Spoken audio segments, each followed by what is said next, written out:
Aquí continuamos en Smart City Expo Santiago de Chile. Les recordamos seguir nuestras redes sociales y aprovecho de darle las gracias al Banco Interamericano de Desarrollo por su gran aporte y soporte también a este congreso. Estamos hablando de distintos temas durante toda esta jornada y el que nos convoca a continuación apunta a los modelos de gobierno público y específicamente a las relaciones de las instituciones con la ciudadanía, cómo se están enfrentando a la urgencia de actualizar su funcionamiento y cuál es la manera a través de la cual rinden cuentas o proveen los servicios públicos. Los quiero dejar a continuación con Luz María García. Ella es gerente de C Santiago. Esta sesión lleva por nombre Gobernanza Innovadora y Gestión del Cambio Institucional. Bienvenidas. Muchas gracias. Muy buenas tardes a todas y a todos. Y muy feliz de que nos acompañen en esta media hora de conversación que esperamos que sea muy disfrutada y también muy considerada por parte de ustedes. Contarles que hoy me acompañan 4 grandes e importantes panelistas, a los cuales saludo y agradezco también este tiempo. Arturo Muente, especialista senior de la demonización del Estado del BID. Muchas gracias, Arturo. Sebastián Sichel, presidente de Banco Estado. Un gusto, Sebastián, que estés con nosotros y te hayas dado estos minutos, que sabemos que hoy día ha sido un día muy intenso para ti. Natalia Sotomayor, coordinadora de Industria Digital y Territorio Inteligente de Corfo. Y Francisca Staroaga, directora ejecutiva del Centro de Innovación en Ciudades de la Universidad del Desarrollo. Muchas gracias nuevamente a los 4 y feliz de comenzar esta conversación con ustedes. Contarles que este panel que nos acompaña son grandes invitados que representan al sector privado y supuesto. Y hemos convocado esta mesa multi-stakeholder porque esta temática que nos conlleva a hablar de gobernanza y gestión del cambio institucional sin duda significa tener una alianza y una vinculación permanente entre estos 4 actores relevantes de una gran mesa que nos convoca y nos lleva a empujar estas temáticas tan importantes y que nos van a permitir abordar estos grandes desafíos. Contarles que nosotros desde el C Santiago, iniciativa que me toca liderar, estamos constantemente impulsando proyectos que contribuyan a las Smart City, a los territorios inteligentes y por supuesto que todo esto tenga una dinámica participativa, inclusiva, en donde cada uno de los actores, de los agentes relevantes para construir ciudades y territorio inteligente tengan una amplia participación y sean permanentemente alimentadores de estas transformaciones y cambios. Y por supuesto que las instituciones que nos acompañen les dé respuesta de manera ágil, proactiva y muy conectada con la última milla, con esta ciudadanía. Para partir, quisiera abordar a Sebastián Sichel, quien nos acompaña. Sabemos y conocemos tu gran trayectoria y trabajo, Sebastián, que tú la realizaste siendo VP de la Corfo. Sabemos también cómo empujaste esta temática, lo cual se agradece a día de hoy porque nos ha permitido seguir avanzando con esto y consolidando esta temática. Y actualmente estás liderando una gran organización como el Banco Estado, en momentos que sin duda son de grandes cambios, de transformaciones y de grandes demandas. Las preguntas o la pregunta que se subdivide en varias preguntas es ¿cómo están enfrentando este desafío de innovar la gestión pública en busca de tener una gestión más abierta, transparente, dinámica y participativa? Y por otro lado, ¿cómo escalar este tipo de iniciativas y convertirlas en criterios más generales?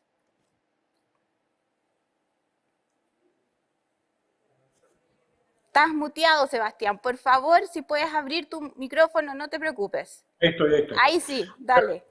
Repito, había hecho toda la exposición y no me escucharon, pero no, mentira. Hola a todos, mucho gusto, gracias por invitarme.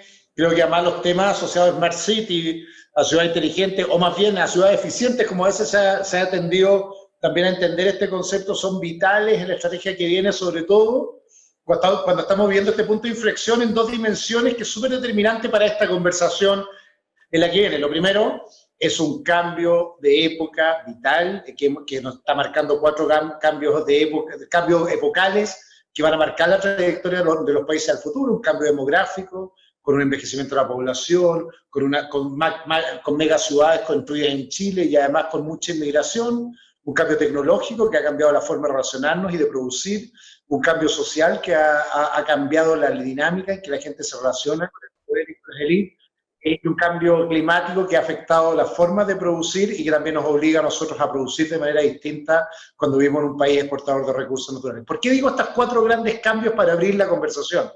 Porque creo que quizás el tema más relevante a la pregunta tuya o de la innovación pública es qué rol juega el Estado en un Estado que se parece mucho más al rol que el Estado al rol que jugaba en el siglo XIX y que se ha ido perpetuando en el tiempo y ha sido poco cuestionado respecto a cómo enfrenta estos procesos de cambio. La humanidad ha tenido 3 grandes revoluciones industriales en que el Estado fue cuestionado. Después de la última revolución industrial, de hecho, surge particularmente la democracia como forma de gobernanza en la mayoría de Occidente, después de esta 4ª revolución que estamos viviendo en estas 4 dimensiones, marcada además por el COVID, hemos tenido baja reflexión de cuál es el rol del Estado en la sociedad del futuro. Y parto de esto porque la discusión de la innovación no es solo la innovación por la innovación, es cómo se adaptan las instituciones para absorber de mejor manera estos procesos de cambio y para conducir la reforma necesaria para que las instituciones enfrenten de mejor manera este cambio del futuro. ¿Y qué nos ha pasado? Yo creo primero que tenemos un Estado que tiene sobredosis de representación y déficit de participación. Es decir, que parece ser que el Estado depende de autoridades que elegimos, o más bien designamos, o más bien se autogeneran, pero que los ciudadanos sabemos lo que ellos deciden por terceros, por oídos o por los efectos prácticos que nos provoca esta decisión, pero que no somos partícipes cotidianos en la toma de decisión. Sin embargo, en nuestra vida cotidiana, la revolución tecnológica nos permite participar mucho más activamente en las decisiones cotidianas que antes.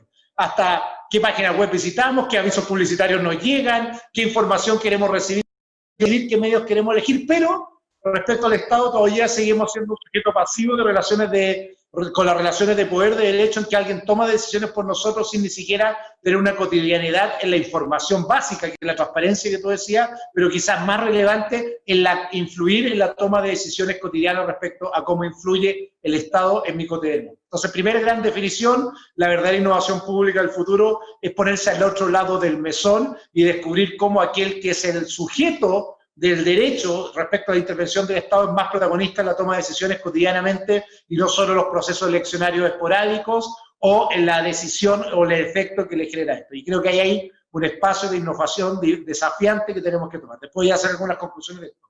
Segunda cosa detrás de esto, lo dije en la primera definición, si uno quiere resolver un poco el malestar de Chile, buscar algunas causas interpretativas, el Estado es parte del malestar, no es parte de la solución. Hay una ausencia de Estado que hace a muchos chilenos sentirse frágiles, o más bien en aquellos espacios donde hay presencia ineficiente, que lo hace sentir básicamente en una relación carenciada con el Estado. No me resuelve el problema que yo ando buscando. En cosas prácticas significa que si voy a un banco público hago cola, si quiero sacar un registro social de hogares me demoro 6 meses, y si quiero postular un subsidio de la vivienda necesito casi un traductor trilingüe que sea capaz de entender cómo funciona un formulario, y además hay un déficit en el trato que el Estado nos da cotidianamente. Hemos normalizado que la cola es parte del sector público como si eso fuera el futuro, y no que finalmente lo que espera la gente es un trato mucho más igualitario en el Estado que en el resto, que en el sector privado, y el Estado no es capaz de darlo. Entonces, segundo gran problema que tenemos, o desafío de innovación, es cómo el Estado no solo está, sino que está bien y trata bien y es capaz de resolver, por lo tanto, conflictos cotidianos. Hay un tercer gran déficit que exige de espacios de innovación distintas que tienen que ver con algo bien profundo, que es la revolución de lo cotidiano. Hay una necesidad constante de chilenos más informados o en el mundo de ciudadanos más informados que requieren respuestas concretas a problemas concretos del Estado. Si en los 60 lo que vivíamos más bien eran como visiones de la sociedad que nos obligaban en relación con el Estado, hoy día también requerimos un Estado que es capaz de solucionar problemas cotidianos de nuestra vida.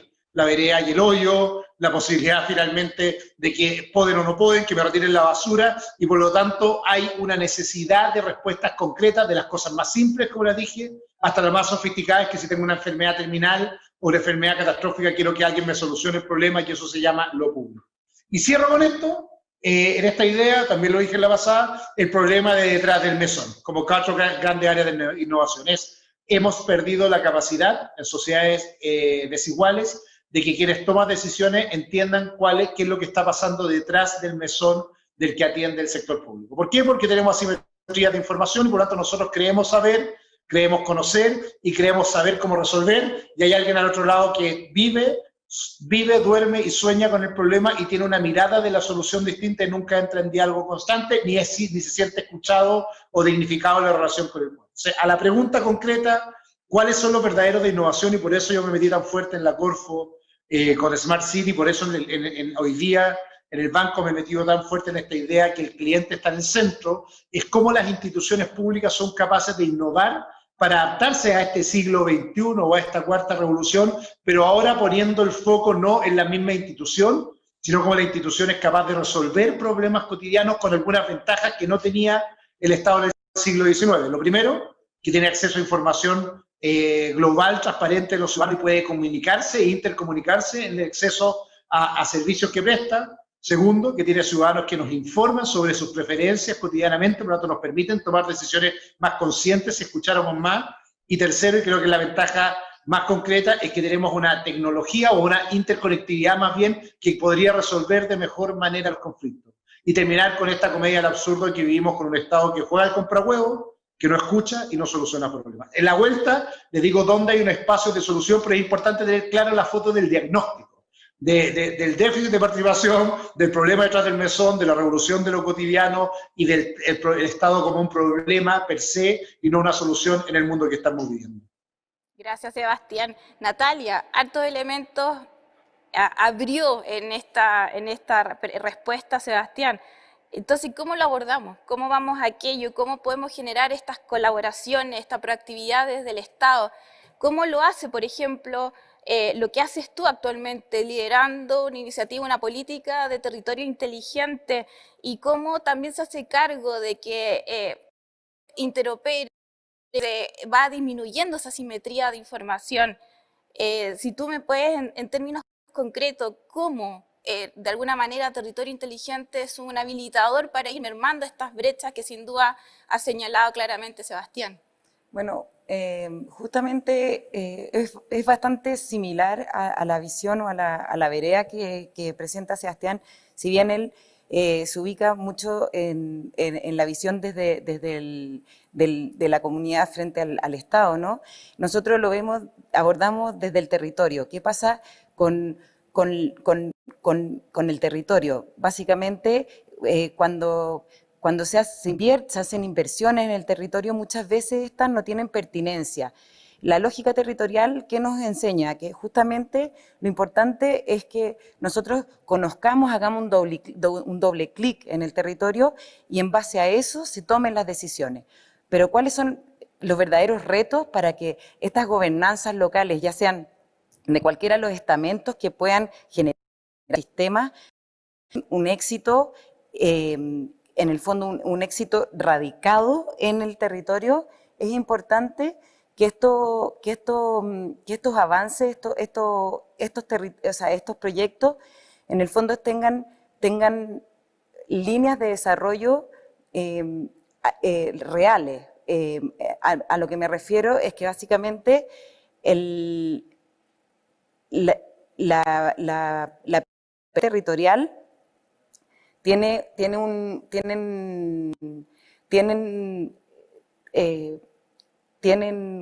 es que como que me desconcentré, pero básicamente lo importante es que si nosotros tenemos los ingredientes importantes para poder generar proyectos que sean pertinentes y que efectivamente tengan una buena implementación, esta va a ser una buena política, ¿cierto?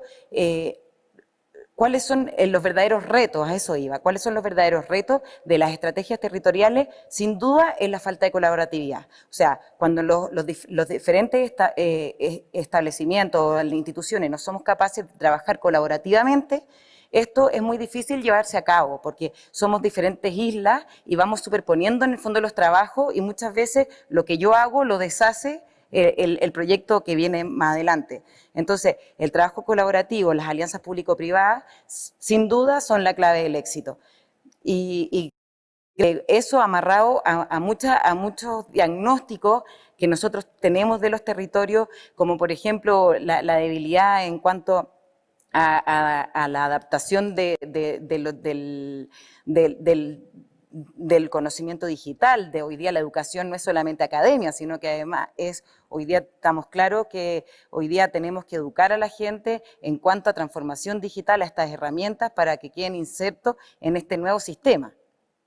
Gracias, Natalia. Arturo, sabemos bien todo lo que el BID ha estado empujando estos últimas más de una década, tanto en Chile como en Latinoamérica, para ir modernizando este Estado, un poco tomando también el punto que señalaba Sebastián y Natalia lo reitera. En ese sentido, el BID, ¿cómo ve que se está avanzando, particularmente en Chile y en la región?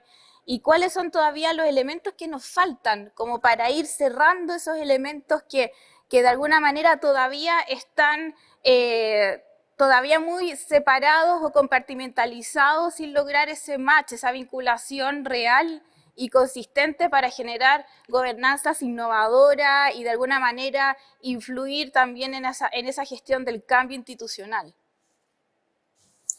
Bueno, muchas gracias por la pregunta. Quiero empezar agradeciendo por la invitación a los organizadores del evento. Efectivamente, y quiero complementar lo que dijeron antes los otros expositores, creo que muy oportuno y apropiado. Primero, yo creo que de nuevo empezar por el rol del Estado y para apoyar lo que dijo Sebastián, el rol del Estado yo lo vería en muy alto nivel en tres grandes roles, ¿no? El habilitar a través de regulaciones o desregulaciones, que a veces no se habla de eso. Desregular a veces es una manera de habilitar, porque tenemos que conseguir ese balance entre proteger derechos, entre garantizar derechos y fomentar la innovación, fomentar el crecimiento, fomentar nuevas maneras de hacer las cosas. Y ese balance, que suena fácil de describir, a veces cuando uno ya entra en el detalle, pues suele ser un poco de lo que se anticipaba. Ese es un primer gran rol. El segundo gran rol, obviamente, es lo que en inglés se dice walk the talk, ¿no? Entonces, el gobierno tiene que reflejar ese tipo de innovaciones, ese tipo de nuevas maneras de hacer las cosas y, por lo tanto, hay un efecto hacia adentro de innovar que debería también tener el gobierno, de cómo transformarse él mismo, el gobierno, para poder dar frente y para poder, digamos, mostrar ese tipo de valor que se genera con esta transformación. Y por último, pero no por eso menos importante, y lo menciono el último porque yo creo que es algo donde se enfocaron mucho más los anteriores expositores, porque yo creo que en Chile lo cumple, es un rol que cumple Corfo, entre otras entidades, es promover esta transformación en la sociedad. O sea, habilitar a través de regulación o desregulación, transformarse hacia el interior, pero luego también promover esa transformación en el resto de la sociedad, a través de colaboraciones y a través de alianzas, ¿no? Entonces, en ese marco, ¿qué es lo que estamos viendo que se generan como trabas o retos? De nuevo, algo que ya se mencionó, es esta falta de gobierno que permita ese tipo de colaboraciones a nivel horizontal de manera más natural. Se mencionaba una organización por silos, y es cierto, hay países, Chile entre ellos, que tienen algunas organizaciones, sobre todo, por ejemplo, en el ámbito de gobierno digital, que es algo que estamos trabajando mucho en la agenda de modernización, que se incluye ya estamentos que permiten una coordinación horizontal, que permiten el establecimiento de lo que se llaman servicios compartidos, de plataformas, de gobierno como plataforma, que permiten justamente esos estamentos de coordinación que tanto se necesitan. ¿Por qué es importante? Porque necesitamos tener estándares comunes, protocolos comunes, herramientas comunes. Es algo que creo que aludió un poco Sebastián también. Había hay esta transición entre el gobierno centrado en el ciudadano, o con el ciudadano al centro, y el gobierno que está siendo, digamos, llevado por el ciudadano. De nuevo, usando los anglicismos, es como del citizen-centric al citizen-driven, que en español es un poco más complicado de explicar, pero una cosa es que el gobierno le diga al ciudadano, sí, tú estás al centro y tú necesitas esto y te voy a dar esto, y otra cosa es tener una conversación con el ciudadano y que el ciudadano nos diga dónde le duele, digamos, y qué es el tipo de ayuda y cómo podemos trabajar con él para ayudarlo, ¿no? Entonces esa transición requiere no solamente de una organización distinta, más flexible y horizontal, sino también punto de capacitación. Y es una capacitación distinta, no es una capacitación de habilidades digitales o una capacitación de saber hacer algo o no saber hacer algo, sino de entender un poco esta lógica, este nuevo ecosistema, porque al final estamos hablando de cambiar la manera de hacer las cosas. Y por más obvio que suene, cuando uno quiere cambiar la manera de hacer las cosas, pues no es tan fácil, porque uno está acostumbrado a hacerlas de una manera. Entonces, demostrar que estos cambios no son una amenaza, no son un retroceso, no son, digamos, un riesgo que se está corriendo desde lo más personal, como puede ser la seguridad laboral, hasta lo más amplio, como puede ser la estabilidad, yo creo que es importante. Entonces, yo lo dejaría ahí por ahora, es una manera de cambiar las cosas, y eso requiere una estructura y una infraestructura distinta. Gracias, Arturo. Francisca, y por último, desde la experiencia que ustedes han tenido desde el Centro de Innovación en Ciudades que actualmente tú diriges, y yo sé que han realizado grandes proyectos con los gobiernos regionales en donde han traccionado y atraído a las pymes que están vinculados a los temas tecnológicos en el ámbito de la innovación y del desarrollo. Entonces, ahí, ¿cuáles han sido los principales aprendizajes que tú nos pudieses transmitir que han dejado estos proyectos y qué se debería seguir potenciando para que esto siga siendo significativo, pertinente, como decía Natalia, tanto para los territorios y así como también para sus gobernanzas? Mira, nosotros llevamos un tiempo trabajando en procesos donde hemos sido de alguna manera un puente o un intermediario entre los gobiernos regionales y las comunidades, las personas que viven en distintos territorios. Y yo creo que los aprendizajes, que han sido muchos, se podrían sintetizar quizás en 4 grandes elementos. Lo primero es que es un muy buen espacio generar un encuentro entre pequeñas y medianas empresas locales donde se puede generar una interacción y una colaboración para ir ideando en base a necesidades que las identifica el gobierno regional, pero que se analizan y se entienden desde el dolor, como planteaba recién Arturo, o desde quién necesita resolver ese dolor, con el conocimiento que tienen las personas de su propio territorio. Y ahí está, las pymes tienen ese vínculo como local fuerte, son usuarios de los propios problemas muchas veces, ¿no? Y tienen un espacio aquí donde que cada pyme por sí sola es muy difícil que pueda lograr, porque son pequeñas, son chiquititas, gente que en el fondo está sacando adelante una iniciativa pequeña, y aquí tiene como una especie de regalo desde el Estado para pensar en grande, para idear cosas nuevas. Lo segundo es que los procesos han sido fuertemente participativos, desde definir los problemas que hay que abordar en las ciudades, a también la ciudadanía como votando por cuál de las soluciones le parece más atingente. Y esa mezcla entre el conocimiento de las pymes y a la participación ciudadana abierta también ha generado una selección de iniciativas muy interesantes. Estamos en ámbitos tan distintos como economías circulares y, no sé, medios de pago del transporte público. O sea, ha sido un rango amplio de iniciativas locales que han surgido de esa manera.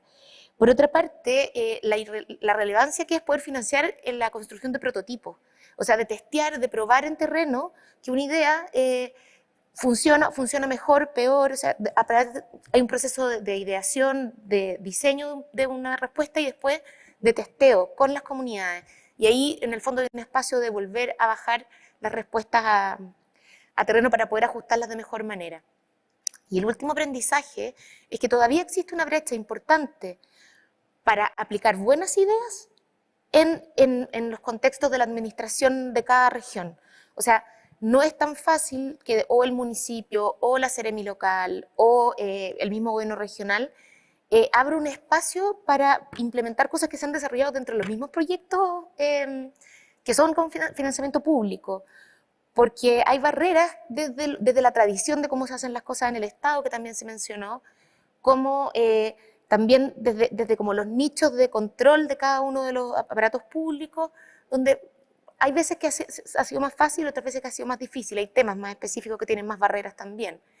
Pero, por ejemplo, con temas de educación nos ha ido muy bien, los sistemas educacionales están siempre muy abiertos a implementar nuevas tecnologías, también el tema de reciclaje es un tema más abierto, y yo creo que ese es como nuestro desafío, ¿no? Cada vez generar más permeabilidad a la innovación en los sistemas de administración, tanto locales como regionales.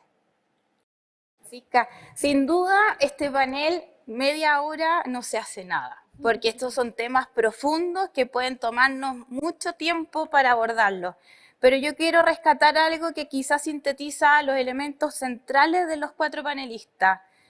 Generar robustas alianzas público-privadas, colaborativas y basadas en la confianza, con participación desde las bases y con una lógica en donde el sentido de pertinencia y de inclusión es fundamental para que esto perdure y se sostenga. Muchas gracias por acompañarnos en esta media hora.